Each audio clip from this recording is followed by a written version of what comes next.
Hello ସାଙ୍ଗମାନେ, ସକାଳୁ ସକାଳୁ ବାବା ସର୍ପେଶ୍ୱରଙ୍କ ଦର୍ଶନ କରିବାକୁ ବାହାରିଗଲି। ମୋ ଦିଦି ତାଙ୍କ ଫ୍ୟାମିଲି ସମସ୍ତେ ଆସିଥିଲେ।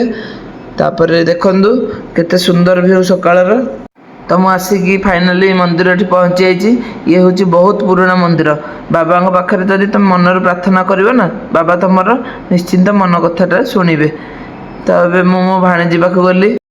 କିସ୍ କରିଦେ, ଗେଲ କରିଦେ, ଟିକେ ଗେଲ କରିଦେ।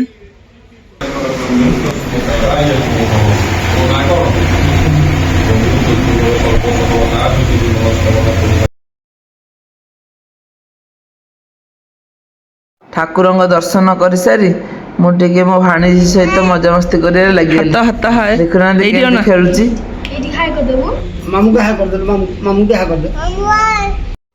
हेलो गाइस, दयाकरी मो भाई को लाइक करंतु, शेयर करंतु, सब्सक्राइब करंतु आ चैनल टा को डेली डेली देखंतु।